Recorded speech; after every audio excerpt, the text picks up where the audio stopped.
Russia army so that it might move into the Middle East? Well, we don't need to ask that because it has already, but come back a few months. Here we are, May this year, May Day Parade in Moscow. And look what the Daily Mail in Britain said. A show of strength. Vladimir Putin used the VE Day to stage the biggest Red Square parade since the collapse of the collapse of the communists. The biggest. A think tank has warned that Moscow is actively preparing for war. They thought then in Europe. Scripture says it's got to move also on the Middle East. And in the Middle East, that's where it's moving. So, Russia launches the largest military manoeuvre of 2015. Huge manoeuvre. Date, September. So we're only going back 3 months. The Russian military launched its largest scheduled military exercise of the year. What did it do? Well, it called up 95,000 troops and various other forces. And so that year, in March, it called up 80,000. Then, here we are, September, it called up 95,000. Since that, it's called up another 150,000 in October. What does it need all these armed soldiers for? Got to pull them out of jobs that they're doing. Their economy's not going that well. It must be very serious. And Russia moves south to help its ally, Assad. And so, September, as I said, only 3 months ago, here it is. Russian troops fighting alongside Assad's army as against the Syrian rebels. So here's Mr. Assad, the leader of Syria. Well, you wouldn't say that now because the country's so broken up. Hundreds of different groups of fighting with each other to take control of the country. And into that area comes Mr. Putin. He swings in with his weaponry. Huge plane loads are coming in with soldiers, with armaments. Planes are flying in. They wanted to fly them across Turkey or Greece. Not allowed. So they flew them significantly. And we'll look at that in a minute, across Iran, Iraq, into Syria. And so here they are, flying troops to Syria via Iran. Into that area they came. And as they did so, we can see straight away they moved into action. Look at it. Only a few days later, Russia enters Syrian war with airstrikes, jolts the Middle East into a new era. Russia is emerging strongly as the number one power of the region. That's exactly what the scripture said. That's exactly what we read. And that's really what's implied in Daniel chapter 2, as well as Daniel 11 and Ezekiel 38. Hugely significant. But look again at that quote we looked at a few minutes ago. We've got it on the PowerPoint.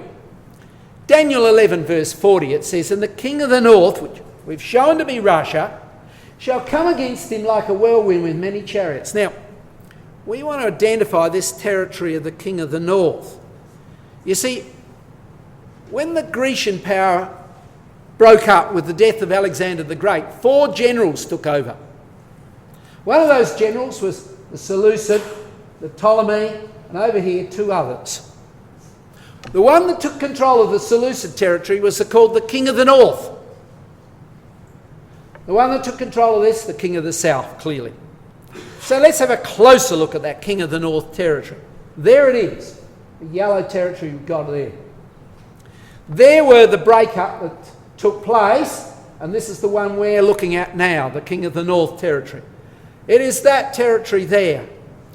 So, king of the north, Syria, today, Iran, Iraq, Afghanistan, and Pakistan.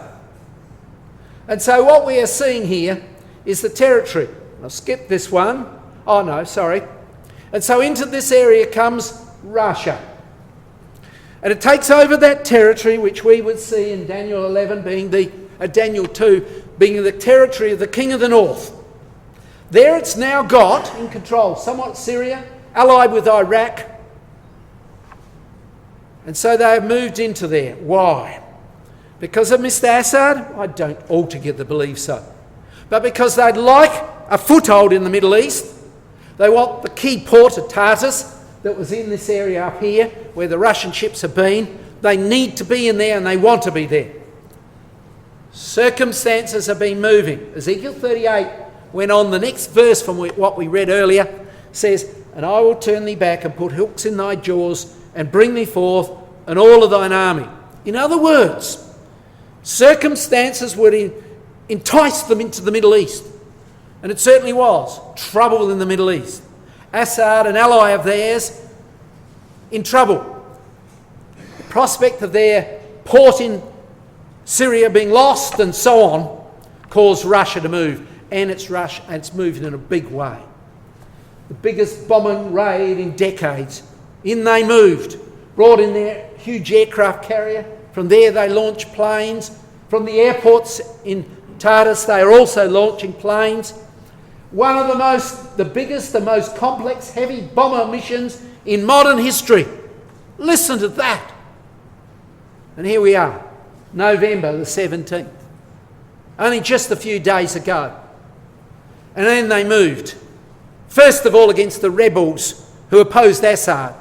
But under world pressure they moved against ISIS. Or ISIS, it doesn't matter which way we say it, but one or the other. But Russia has gone full beast mode over the last 48 hours. Russia has destroyed a fleet of 500 ISIS trucks used to smuggle oil out of Syria. Probably taken it into Turkey, we don't know.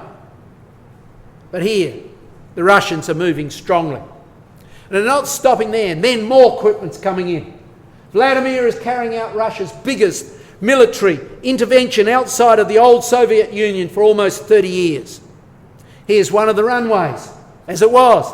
Here it is now, upgraded. Planes on the runway, ready to go, moving into the Middle East in a dramatic fashion.